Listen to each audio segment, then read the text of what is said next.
నమస్తే. నేను మీ శివకృష్ణ బోరాడ. భగవన్ నామస్మరణ ఎవరు చేయాలి? ఎందుకు చేయాలి? ఎలా చేయాలి? ఎప్పుడు చేయాలి? ఏ నామం చేయాలి? అలానే భగవన్ నామస్మరణ చేయడానికి నియమాలేంటి? ఇలా అనేక ప్రశ్నలకు ఈరోజు మనం సమాధానం తెలుసుకుందాం. మొట్టమొదటిది ఏంటంటే భగవన్ నామస్మరణ ఎందుకు చేయాలి? ఒకటి గుర్తుపెట్టుకోండి, మన మనస్సు అనేది ఒక కోతి లాంటిది. అది ఒక్క క్షణంలోనే అనేక ఆలోచనలు తీసుకొస్తుంది.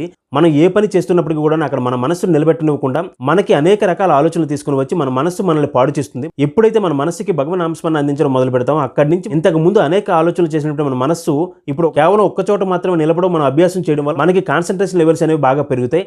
అలానే నిరంతరం భగవన్ నామస్మరణ చేస్తూ ఉండడం వల్ల మనలో ఉన్నటువంటి పాపాలు ఏవైతే ఉంటాయో వాటిని పూర్తిగా పోగొట్టుకుంటాం. అలానే చెడు ఆలోచనలు ఏవైతే ఉంటాయో వాటిని కూడా పూర్తిగా పోగొట్టుకుంటాం. మనం ఎవరినైతే స్మరిస్తున్నామో వారిని మనం ఆదర్శంగా తీసుకుని మంచి ఆలోచనలతో ఎల్లప్పుడూ కూడా సమాజానికి మంచిని చేస్తూ ముందుకు సాగుతాం. అలానే మరో విషయం ఏంటంటే మనలో ఉన్నటువంటి అనేక అనుమానాలను, భయాలను పూర్తిగా భగవంతుడు తొలగిస్తాడు. కాబట్టి మనం ఎవరినైతే స్మరిస్తూ ఉంటామో వారిని ఆదర్శంగా తీసుకుని మనం ధైర్యాన్ని పెంపొందించుకొని ఎల్లప్పుడూ కూడా మన యొక్క కార్యసాధనలో విజయాన్ని పొందుతూ ముందుకు సాగుతాం. అలానే మంచి ఆదర్శవంతమైనటువంటి జీవితాన్ని కూడా గడుపుతాం. అలానే మరొకటి ఏంటంటే ఎక్కడ చేయాలి? మనకి భగవన్ నామస్మరణ ఇక్కడ చేయాలి, అక్కడ చేయకూడదని చెప్పి ఎలాంటి నియమాలు లేవు. మనకు నచ్చిన చోట ఎక్కడ ఉన్నప్పటికీ కూడాను ఎటువంటి భయం లేకుండా, ఎటువంటి అనుమానం లేకుండా చక్కగా భగవన్ నామస్మరణ చేసుకోవచ్చు. ఆఖరికి బాత్రూంలో ఉన్నప్పటికీ కూడాను ఎంత మాత్రం అనుమానం లేకుండా చక్కగా భగవన్ నామస్మరణ చేసుకోవచ్చు.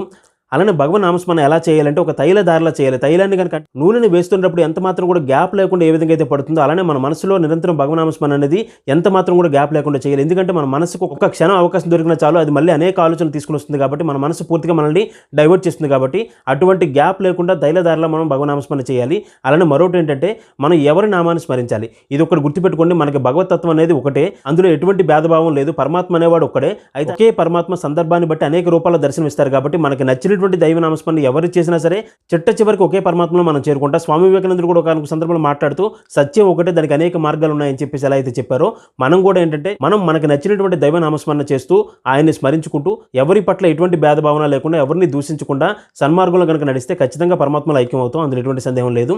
అలానే చిట్ట చివరిగా చెప్పేది ఏంటంటే భగవన్ నామస్మరణకు ఎటువంటి నియమాలు లేవు. మంత్రాలు ఏవైనా స్మరిస్తే మాత్రం వాటికి నియమాలు ఉంటాయి. కానీ మీకు నచ్చినటువంటి దైవనామస్మరణ ఎటువంటి భయం లేకుండా ప్రశాంతంగా మీకు ఎలాంటి సందర్భంలో ఉన్నా సరే ఎటువంటి అనుమానాలు, ఎటువంటి సందేహాలు పెట్టుకోకుండా ఎలాంటి ప్రదేశంలో ఉన్నా సరే, ఎందుకంటే మనకి ఎప్పుడు ఆపద ఏ రూపంలో వస్తుందో మనకు తెలియదు. కాబట్టి ఎలాంటి ప్రదేశంలో ఉన్నా సరే ఎంత మాత్రం కూడా వేరొక ఆలోచన లేకుండా చక్కగా మనకి నచ్చినటువంటి దైవనామస్మరణ చేస్తూ అందరిలో కూడా ఆ పరమాత్మ యొక్క చైతన్యాన్ని దర్శిస్తూ మనసులో ఎటువంటి కల్మషం లేకుండా ఎల్లప్పుడూ కూడా మంచి ఆలోచనలతో సమాజానికి మంచి చేస్తూ ముందుకు సాగితే పరమాత్మ యొక్క అనుగ్రహం ఎల్లవెల్ల కూడా మనతో పాటు ఉంటుంది.